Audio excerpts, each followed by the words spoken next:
Ethiopia's troubled peace. Editor's note.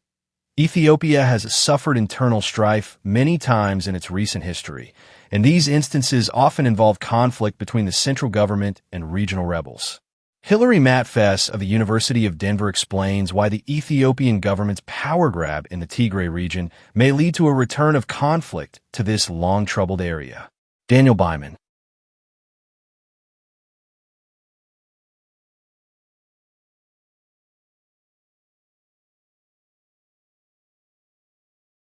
With a dry, bureaucratic decision, Ethiopia's National Election Board, NEB, has put the country back on a collision course with the rest of Tigray region. In early December 2025, NEB recognized Tigray Democratic Solidarity, Simret, as a regional political party eligible to run for office in Tigray in the country's 2026 elections. The board has not extended the same recognition to the Tigray People's Liberation Front, TPLF, which governed Tigray as a political party from 1991 through the present day. In 2020, the TPLF returned to the battlefield, fighting a coalition of forces led by the Ethiopian National Defense Forces in a bloody two-year war that claimed an estimated 600,000 lives. The signing of the Pretoria Agreement in November 2022 silenced the guns, but left the region's political future uncertain. The board's decision thus amounts to a quiet coronation of Simret and leaves the TPLF without options for peaceful political contestation in the upcoming elections, currently scheduled for June 1st. The NEB's decision contributes to mounting insecurity in Tigray and will almost certainly add fuel to the simmering conflict between the Tigray Defense Forces, aligned with the TPLF, and the Tigray Peace Forces, allegedly aligned with Simret. It is merely the latest in a series of developments threatening the incomplete peace in northern Ethiopia. The emergence of Simret. Many of the power brokers in Simret are no strangers to Ethiopian politics, having once been a part of the TPLF elite. The party's leader, Ethio-Eritrea, once served on the executive committee of the TPLF. It is perhaps more accurate to think of Simret as a splinter party of the TPLF than an entirely new political force.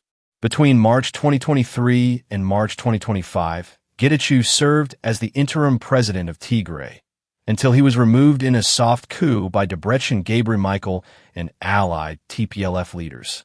Since his removal, Ethio and others have aligned themselves with Prime Minister Abiy Ahmed Ali and the federal forces he controls. The fragmentation of the TPLF has occurred over several years and broke into the open in August 2024, when the party held its 14th Congress. 17 members of the party's Central Committee, including Ethio, and district leaders refused to participate in the event. Ethio published a letter explaining his position that the event holds no value other than endangering both the party and the people of Tigray, and characterized it as a way of weeding out party dissidents. Ethio organized a parallel conference, which he called Salvation of the People and the Party. Unsurprisingly, the move prompted swift retaliation from the TPLF's executive committee, which expelled Ethio and several key allies, including Biyene Mekru and Professor Kandia Jeber-Hawat, from both party and interim administrative structures, citing charges ranging from insubordination to financial impropriety. Simret was officially founded in May 2025, and a founding Congress took place in October.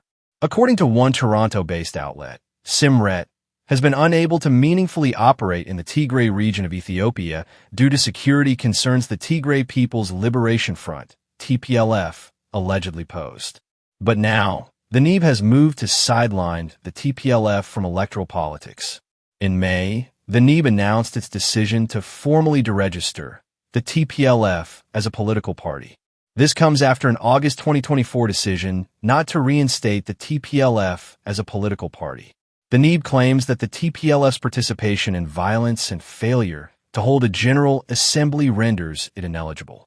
The TPLF objected to this decision. In a letter to the African Union, the TPLF asserted that deregistration denies the TPLF a right it had reclaimed through the Pretoria Agreement and poses a serious threat to the foundation of the peace process. If the TPLF is actually barred from participating in elections, it would represent a sea change in Tigrayan politics.